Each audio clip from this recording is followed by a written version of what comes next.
Hello friends, வணக்கம். Welcome to Eva சமையல். எல்லோரும் நல்லா இருக்கீங்களா?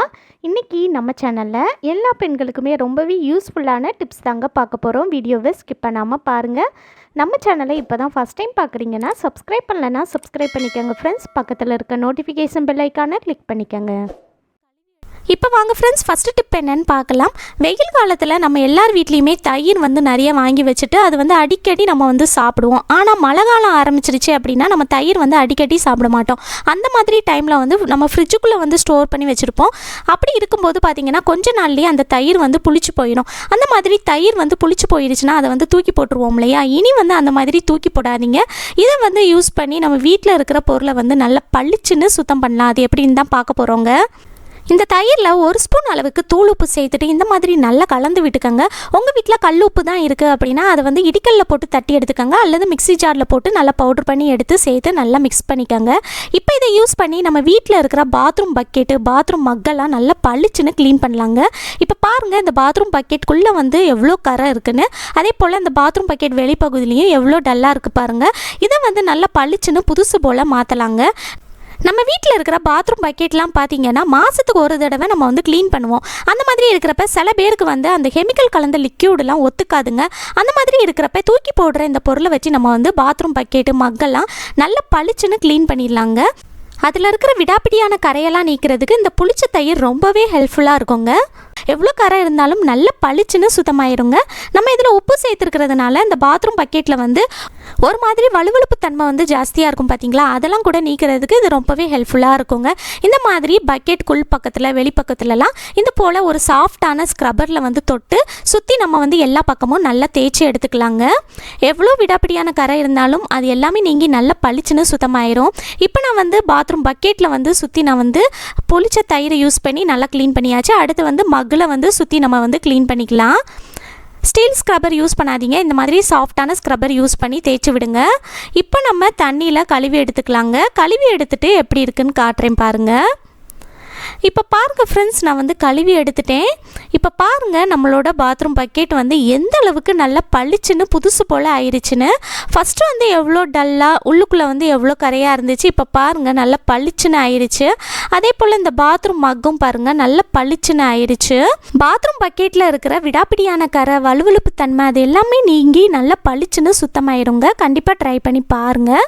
இந்த ஐடியா பிடிச்சிருந்துச்சுன்னா லைக் பண்ணிக்கோங்க. உங்கள் ஃப்ரெண்ட்ஸ் அண்ட் ஃபேமிலி மெம்பர்ஸ் கூட ஷேர் பண்ணிக்கோங்க.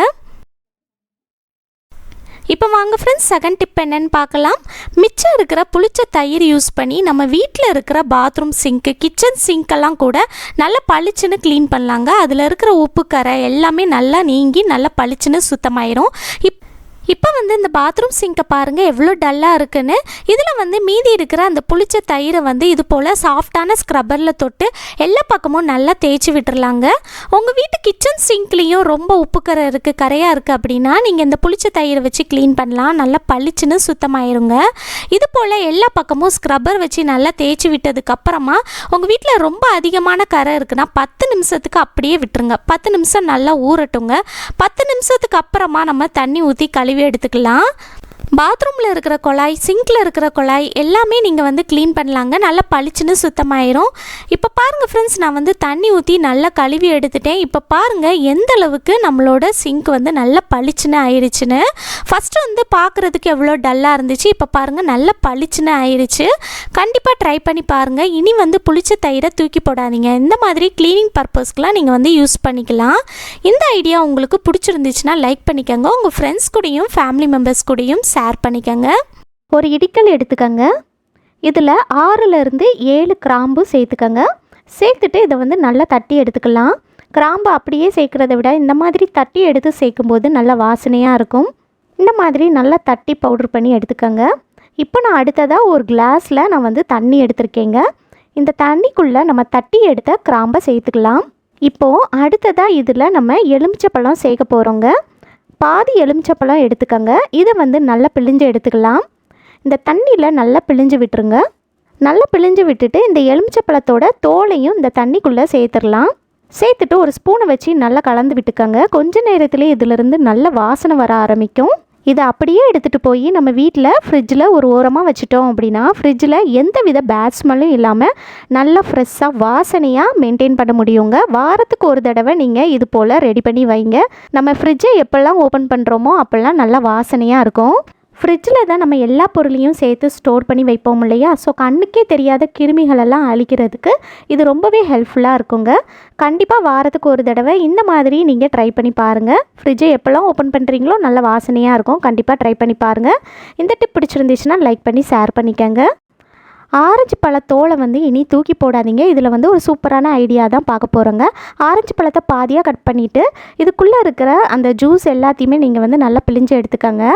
அதுக்கப்புறமா இந்த மாதிரி ஆரஞ்சு பழத்தோலில் மேலே இது போல் நீங்கள் கத்தியை வச்சு ஓட்டை போட்டு எடுத்துக்கோங்க.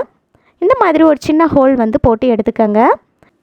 நம்ம வீட்டில் கப் சாம்பிராணிலாம் நம்ம பொருத்தி வைப்போம் இல்லையா? அதை இந்த மாதிரி ஆரஞ்சு பழ தோலுக்குள்ளே பொருத்தி வச்சுட்டு இது போல் நீங்கள் க்ளோஸ் பண்ணிட்டீங்க அப்படின்னா நம்ம மேலே ஓட்டை போட்டிருக்கோம் பார்த்தீங்களா, அது வழியாக புகை வர ஆரம்பிக்கும். இந்த மாதிரி ஆரஞ்சு பழ தோலுக்குள்ளே நம்ம வைக்கிறதுனால பார்த்திங்கன்னா இந்த ஆரஞ்சு பழத்தோட வாசனை சூப்பராக வருங்க. நம்ம வீடு ஃபுல்லாகவே நல்ல வாசனையாக இருக்கும். இந்த மாதிரி நம்ம செய்கிறதுனால பார்த்திங்கன்னா நம்ம வீட்டு பக்கம் கொசு வரவே செய்யாதுங்க. சாயங்காலம் ஒரு 6 மணிக்கு போல் நீங்கள் இந்த மாதிரி பொருத்தி வச்சிட்டிங்க அப்படின்னா உங்கள் வீட்டு பக்கம் கொசு வரவே செய்யாது. இந்த ஆரஞ்சு பழத்தோட வாசனையும் ரொம்பவே சூப்பராக இருக்குங்க. கண்டிப்பாக ட்ரை பண்ணி பாருங்கள். ஆரஞ்சு பழத்துக்கு பதிலாக நீங்கள் நல்ல பெரிய லெமன் இருக்கும் பாருங்கள், அதுக்குள்ளேயும் நீங்கள் ஜூஸை பிழிஞ்சு எடுத்துகிட்டு அதுக்குள்ளேயும் கூட நீங்கள் இந்த மாதிரி சாம்பிராணி வச்சு யூஸ் பண்ணிக்கலாங்க. கட்டி சாம்பிராணி நார்மலாக நம்ம பொருத்தி வைக்கும்போது பார்த்திங்கன்னா கொஞ்ச நேரத்துலேயே அதில் இருக்கிற நெருப்பு அணைஞ்சிடுங்க.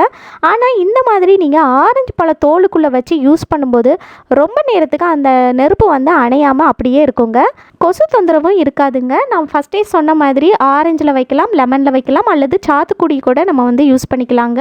இதை நீங்கள் ரூமில் வைக்கலாம், கிச்சனில் வைக்கலாம், அல்லது ஹாலில் கூட நீங்கள் சாயங்காலம் 6 மணிக்கு மேலே பற்ற வைக்கலாங்க. கண்டிப்பாக ட்ரை பண்ணி பாருங்கள். இந்த ஐடியா பிடிச்சிருந்துச்சுன்னா லைக் பண்ணிக்கோங்க. உங்கள் ஃப்ரெண்ட்ஸ் அண்ட் ஃபேமிலி மெம்பர்ஸ் கூட ஷேர் பண்ணிக்கோங்க. சிக்கன் லெக் பீஸ்லாம் நம்ம தோலோடு வாங்கிட்டு வரோம் அப்படின்னா அந்த தோலை நம்ம கையை வச்சு ரிமூவ் பண்ணுறதுக்கே கஷ்டமாக இருக்கும். மேலே இருந்து ஃபஸ்ட்டு ரிமூவ் பண்ணுறதுக்கு ஈஸியாக இருக்குங்க. ஆனால் அடிப்பக்கத்தில் அது ரிமூவ் பண்ணுறதுக்கு தான் கஷ்டமாக இருக்கும். முக்கியமாக நம்ம சிக்கன் 65லாம் பண்ணுறோம் அப்படின்னா இந்த தோலை ரிமூவ் பண்ணிவிட்டு நம்ம பண்ணும்போது தான் நமக்கு அந்த சிக்கன் 65லாம் மசாலாலாம் நல்லா பிடிச்சி சிக்கன் 65 ரொம்பவே டேஸ்டியாக இருக்குங்க. ஸோ இந்த மாதிரி நீங்கள் மேலேருந்து ஃபஸ்ட்டு தோலை எல்லாத்தையுமே இது போல் நீங்கள் ரிமூவ் பண்ணிக்கோங்க. பாருங்கள், மேலேருந்து நமக்கு ரிமூவ் பண்ணுறதுக்கு ஈஸியாக இருக்கும். ஃபஸ்ட்டு எல்லா சிக்கன்லேயும் மேலேருந்து தோலை ரிமூவ் பண்ணிக்கலாம். இனி நீங்கள் தோலோட சிக்கன் வாங்கிட்டு வரீங்க அப்படின்னா கவலையே படாதீங்க. இது போல் ஈஸியாக நீங்கள் ரிமூவ் பண்ணிடலாங்க. இப்போ பாருங்கள் ஃப்ரெண்ட்ஸ், நான் மேலேருந்து கீழே வரைக்கும் தோல் ரிமூவ் பண்ணிட்டேன். இப்போ அடிப்பக்கத்தில் இருக்கிற இந்த தோல் தான் நமக்கு ரிமூவ் பண்ணுறதுக்கு கஷ்டமாக இருக்கும். அதை எப்படி ஈஸியாக ரிமூவ் பண்ணுறதுன்னு பார்க்கலாங்க. ஒரு துணி எடுத்துக்கோங்க. நான் இந்த மாதிரி ஒரு காட்டன் துணி எடுத்திருக்கேன். இதை இந்த மாதிரி கையில் வச்சுட்டு இது போல் நீங்கள் கையை வச்சு அப்படியே இழுத்தீங்க அப்படின்னா ஈஸியாக வந்துடுங்க. பாருங்கள் எவ்வளோ ஈஸியாக வருதுன்னு. நம்ம வெறுமையாக கையை வச்சு இழுக்கும்போது தான் நமக்கு இழுக்கிறதுக்கு கஷ்டமாக இருக்கும். அது அப்படியே வழுக்கிற மாதிரி இருக்குங்க. ஸோ நமக்கு இழுக்க முடியாது. ஸோ இந்த மாதிரி நீங்கள் துணியை யூஸ் பண்ணி இழுக்கும்போது பார்த்திங்கன்னா ரொம்ப ஈஸியாக அந்த தோலை ரிமூவ் பண்ணிடலாம். இப்போ பாருங்கள் ஃப்ரெண்ட்ஸ், எல்லா சிக்கன்லேயும் நம்ம தோலை ஈஸியாக ரிமூவ் பண்ணி எடுத்துட்டோம். நீங்களும் இது போல் ட்ரை பண்ணி பாருங்கள். இந்த டிப் பிடிச்சிருந்துச்சுன்னா லைக் பண்ணி ஷேர் பண்ணிக்கோங்க. நம்ம சேனலை இப்போ தான் ஃபஸ்ட் டைம் பார்க்குறீங்கன்னா சப்ஸ்கிரைப் பண்ணலைன்னா சப்ஸ்கிரைப் பண்ணிக்கோங்க. பக்கத்தில் இருக்க நோட்டிஃபிகேஷன் பெல் ஐக்கானை கிளிக் பண்ணிக்கோங்க. தேங்க்யூ.